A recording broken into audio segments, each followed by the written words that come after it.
Good morning students, welcome to my channel PSC by PK। आज Friday, so Friday geography for scholars. आज के एखाने class 8 भूगोलेर वायुचाप सम्पर्के आलोचना करब, वायुचाप बलयगुलो निये आलोचना करब। तोमरा जानो जे एखाने आमरा कन्टिन्यू आलोचना करे चलेछि विभिन्न परीक्षार जन्य, जार मध्य मूल हलो क्लास 8 NMMS परीक्षा, क्लास 9 विद्यासागर साइंस अलिम्पियाड परीक्षा। तो यदिओ साइंस अलिम्पियाडे जिओग्राफी नेই, এছাড়াও অন্যান্য যে কোনো পরীক্ষাতে জিওগ্রাফিতে বায়ুচাপ বলয় একটা গুরুত্বপূর্ণ অংশ। তো এটা নিয়ে আমরা আলোচনা করব আজকে। তো আলোচনা শুরু করার আগে একটি কথা, যারা যারা অলরেডি চ্যানেলে সাবস্ক্রাইব করেছো তারা অতি অবশ্যই এই ভিডিওগুলো লাইক করে শেয়ার করে দিও, যাতে করে অন্য অনেকে আরও দেখার সুযোগ পায়। আর যারা নতুন অতি অবশ্যই সাবস্ক্রাইব করো, সাবস্ক্রাইব করে পাশে থাকলে যে কোনো পরীক্ষার প্রিপারেশান পাবে। তো চলো শুরু করা যাক। দেখো, আমরা সবাই জানি যে আমাদের পৃথিবীকে ঘিরে প্রায় 1000 কিলোমিটার উচ্চতা পর্যন্ত একটা গ্যাসীয় পদার্থের মিশ্রণের চাদর রয়েছে। পৃথিবীর চারদিকে পৃথিবীকে ঘিরে একটা গ্যাসীয় পদার্থের চাদর রয়েছে। তার বিস্তৃতি নিয়ে অনেক রকম মতপার্থক্য রয়েছে, তবুও 1000 কিলোমিটার উচ্চতা পর্যন্ত যথেষ্ট পরিমাণে বায়ুমণ্ডলের উপস্থিতি আমরা বুঝতে পারি। এটাকেই আমরা বলি বায়ুমণ্ডল। এর মধ্যে আমাদের জানা সকল গ্যাস রয়েছে, যার মুখ্য উপাদান হলো নাইট্রোজেন, তারপর দ্বিতীয় মুখ্য হলো অক্সিজেন এবং অন্যান্য গ্যাস। তো বায়ুমণ্ডলের উপাদান বা স্তরবিন্যাস নিয়ে আমরা এখানে আলোচনা করছি না। আমরা যেটা আলোচনা করতে চলেছি সেটা হচ্ছে বায়ুর চাপ বলয়। বায়ুর চাপ ব্যাপারটা কি না, বায়ু গ্যাসীয় পদার্থ, আর পদার্থের সাধারণ বৈশিষ্ট্য হলো পদার্থের ভর থাকবে, আর ভর আছে বলেই তার ওজন আছে। আর এই ওজনের কারণেই ভূপৃষ্ঠের ওপরে বায়ু চাপ দেয়। ভূপৃষ্ঠের ওপরে বায়ু যে চাপ দেয় সেই চাপকে আমরা বলি বায়ুমণ্ডলীয় চাপ। বিজ্ঞানী টরিসেলি এই চাপ মেপেছিলেন এবং তিনি বুঝেছিলেন বা দেখেছিলেন যে এই চাপ হলো 76 সেন্টিমিটার পারস্তম্ভের চাপের সমান। এখন বায়ুমণ্ডলের এই চাপ কি ধ্রুবক? উত্তর হলো না, বায়ুমণ্ডলের চাপ কোনো ধ্রুবক ব্যাপার নয়। তাপমাত্রা, আর্দ্রতা, অবস্থান আরও অনেক কিছুর ওপর নির্ভর করে বায়ুমণ্ডলের চাপ প্রতি মুহূর্তে বদলে যাচ্ছে। যেসব জায়গায় চাপ খুব বেশি আমরা সেই অঞ্চলগুলোকে বলি উচ্চ চাপযুক্ত অঞ্চল, যেখানে চাপ খুব কম তাকে আমরা বলি নিম্ন চাপযুক্ত অঞ্চল। এবং বায়ু হলো প্রবাহী, অর্থাৎ বায়ু প্রবাহিত হয় বা ফ্লুইড। সেই কারণে বায়ু প্রবাহিত হয় কোন দিকে না, উচ্চ চাপযুক্ত অঞ্চল থেকে নিম্ন চাপযুক্ত অঞ্চলের দিকে। এখন এই বায়ুর প্রবাহ লক্ষ্য করলে মূলত দু রকমের প্রবাহ লক্ষ্য করা যায়। একটা হচ্ছে এই যে উচ্চচাপের অঞ্চল, যদি মনে করি আমি এটা উচ্চচাপ, আর এই মাঝে এটা নিম্নচাপ। তাহলে উচ্চচাপ থেকে নিম্নচাপের দিকে অনুভূমিকভাবে যে বায়ু প্রবাহ হয় তাকে আমরা স্বাভাবিকভাবে বা সাধারণভাবে বায়ু প্রবাহ বলছি। অর্থাৎ উচ্চচাপ থেকে নিম্নচাপের দিকে অনুভূমিকভাবে বায়ু চলে যাওয়া হচ্ছে বায়ু প্রবাহ। আর আরেকটা হলো নিম্নচাপযুক্ত অঞ্চল। নিম্নচাপ কেন না, এখানে সূর্যের তাপ বেশি, এখানে সূর্য বেশি তাপ দিয়েছে আর তাই বায়ু উত্তপ্ত হয়েছে। উত্তপ্ত হলে বায়ু হালকা হয়, সেই সঙ্গে যথেষ্ট পরিমাণ জলীয় বাষ্প মেশে, ফলে আরও হালকা হয় এবং সোজা ওপরের দিকে ওঠে। তারপর পৃথিবীর আবর্তন গতির কারণে বিক্ষিপ্ত হয় উত্তর এবং দক্ষিণ দিকে। এইভাবে বিক্ষিপ্ত হয়ে তারা নিম্নচাপযুক্ত অঞ্চল থেকে উচ্চচাপযুক্ত অঞ্চলের দিকে সরে যায়। এইটাকে আমরা বলে থাকি বায়ুর স্রোত, বা আরও ভালো করে বললে ঊর্ধ্বমুখী স্রোত। ব্যাপারটা হলো যে যখন নিম্নচাপযুক্ত অঞ্চলে বায়ু উত্তপ্ত হচ্ছে, জলীয় বাষ্প বাড়ছে, আর্দ্রতা বাড়ছে, হালকা হয়ে ওপরে ওঠার সঙ্গে সঙ্গে কিন্তু ওপরে উঠলেই ঠান্ডা হচ্ছে। তার কারণ উপরের দিকে বায়ুমণ্ডল ঠান্ডা। ঠান্ডা বায়ু আবার ভারী হয়, ঘন হয়, ফলে সেটা কিন্তু পৃথিবীর আবর্তনের কারণে বিক্ষিপ্ত হয়ে যে জায়গায় চলে যায় সেই জায়গাটা হয় উচ্চচাপযুক্ত অঞ্চল। তাহলে এই হলো বায়ু প্রবাহ। এখন এই সমস্ত কারণে, অর্থাৎ সূর্যের তাপে, জলীয় বাষ্প মেশা, এই সমস্ত কারণে আমাদের পৃথিবী জুড়ে বেশ কতগুলো বায়ু চাপ বলয় তৈরি হয়েছে। দেখা যাচ্ছে যে ভৌগোলিক কারণের, প্রাকৃতিক অবস্থানের কারণে কি হচ্ছে না, বিভিন্ন অঞ্চলে একদম বলয় আকারে পৃথিবীকে ঘিরে প্রায় 1000 কিমি উচ্চতা পর্যন্ত বলয় আকারে এক একটা চাপ অবস্থান করছে, চাপযুক্ত অঞ্চল অবস্থান করছে। ওইগুলোকে আমরা চাপ বলয় বলে থাকি। পৃথিবীতে মোট 7টা চাপ বলয় রয়েছে। দেখো, এই হলো নিরক্ষরেখা।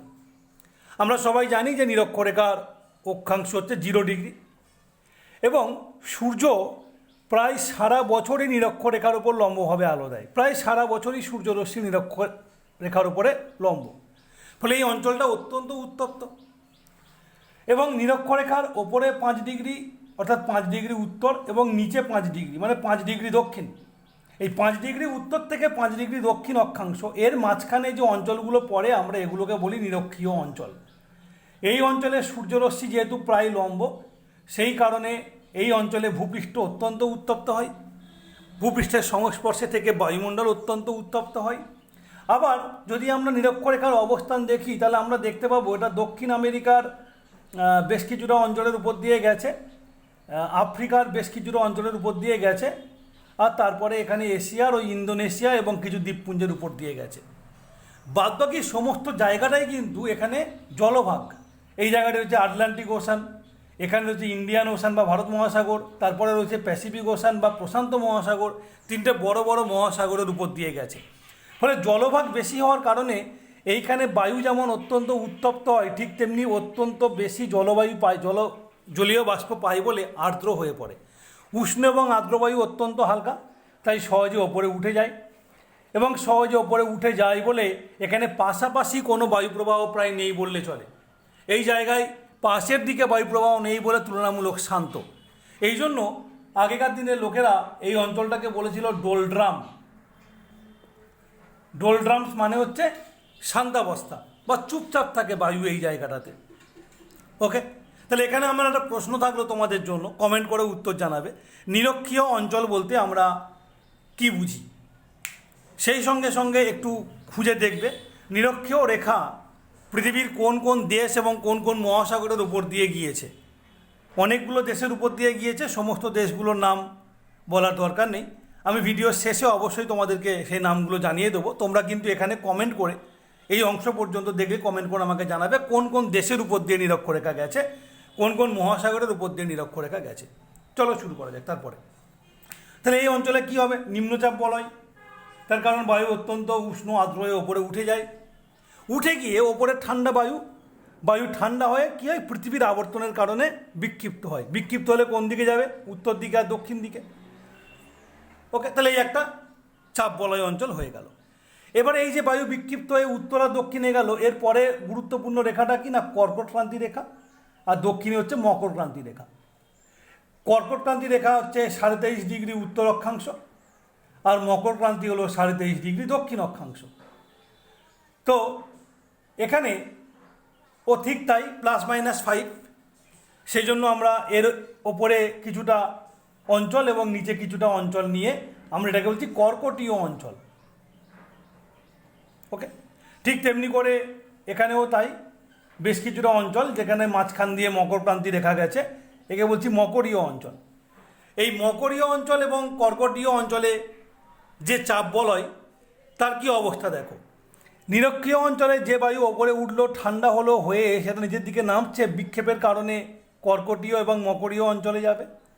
ঠিক তেমনি দুই মেরু প্রদেশ চিরতুষারে ঢাকা, বরফে ঢাকা, অত্যন্ত ঠান্ডা, শুষ্ক, আর্দ্র, তো সেখান থেকেও কিন্তু ধীরে ধীরে ধীরে ধীরে পৃথিবীর আবর্তনের কারণে ঠান্ডা শীতল বায়ু কী হবে না নিরক্ষরেখার দিকে চলতে থাকবে।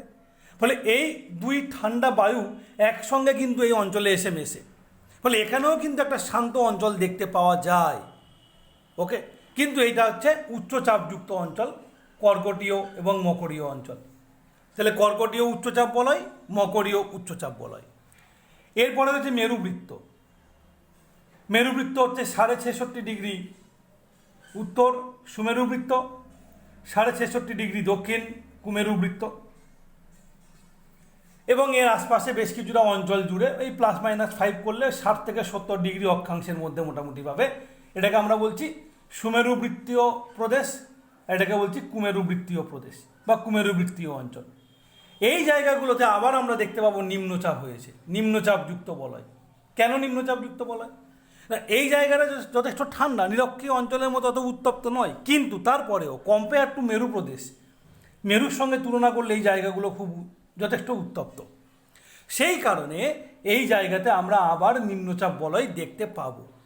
এই নিম্নচাপ বলয় থেকেও যে বায়ুটা ওপরের দিকে উঠছে সেই বায়ুটা কিন্তু দুই ক্রান্তীয় অঞ্চলের দিকে চলে যাচ্ছে। সুতরাং ক্রান্তীয় অঞ্চলের কাছাকাছি 25 থেকে 35 ডিগ্রি যে অক্ষাংশগুলো, সেখানে কিন্তু আবার আমরা দেখব স্ট্যাগন্যান্ট এয়ার বা বায়ুপ্রবাহ পাশাপাশি প্রায় নেই, খুব অল্প বায়ুপ্রবাহ হচ্ছে।